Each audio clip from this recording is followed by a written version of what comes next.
70 साल के ऊपर के जितने बुजुर्ग हैं उनसे क्षमा मांगता हूं कि मैं आपकी सेवा नहीं कर पाऊंगा।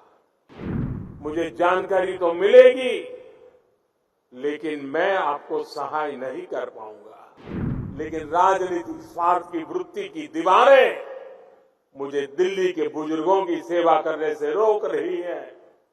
मैं दिल्ली के 70 साल के ऊपर के जितने बुजुर्ग हैं और पश्चिम बंगाल के 70 साल के ऊपर के जितने बुजुर्ग हैं उनसे क्षमा मांगता हूं कि मैं आपकी सेवा नहीं कर पाऊंगा।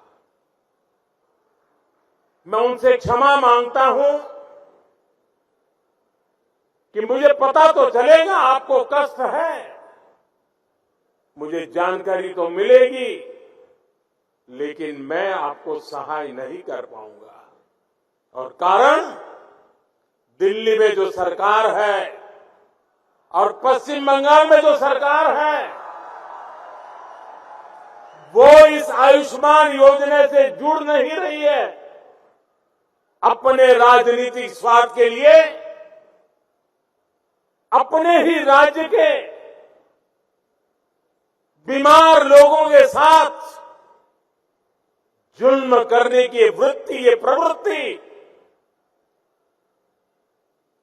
मानवता की दृष्टि से किसी भी तराजू पर खरी नहीं उतरती है। और इसलिए मैं पश्चिम बंगाल के बुजुर्गों की माफी मांगता हूं, मैं दिल्ली के बुजुर्गों की माफी मांगता हूं। देशवासियों की तो सेवा कर पा रहा हूं, लेकिन राजनीतिक स्वार्थ की वृत्ति की दीवारें मुझे दिल्ली के बुजुर्गों की सेवा करने से रोक रही है, पश्चिम बंगाल के बुजुर्गों की सेवा करने से रोक रही है। और मेरे लिए ये राजनीतिक पहलू से मैं बोल नहीं रहा हूं, भीतर एक दर्द होता है कि जिस दिल्ली से मैं बोल रहा हूं,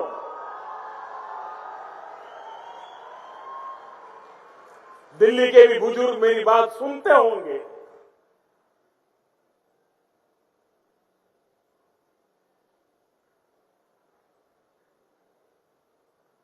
मेरे दिल में कितना दर्द होता होगा।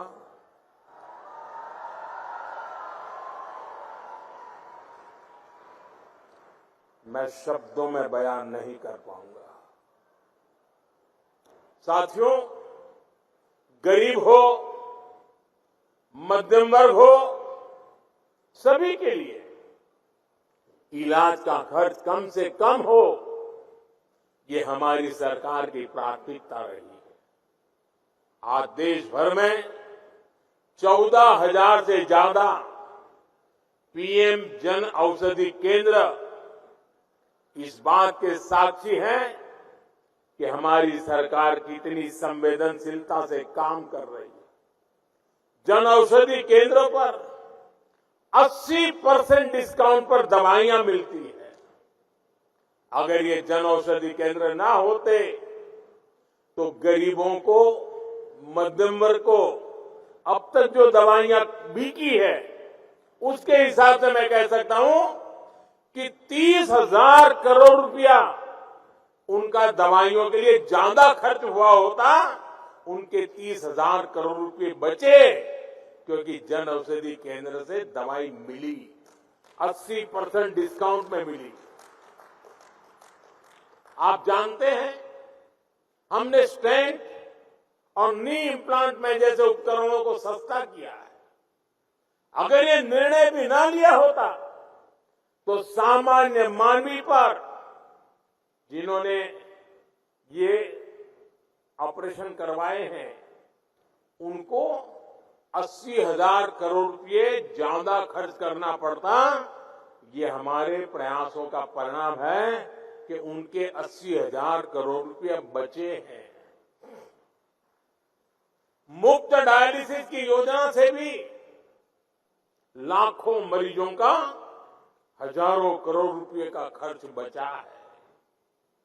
हमारी सरकार जानलेवा बीमारियों से रोकथाम के लिए मिशन इंद्रधनुष अभियान चला रही है।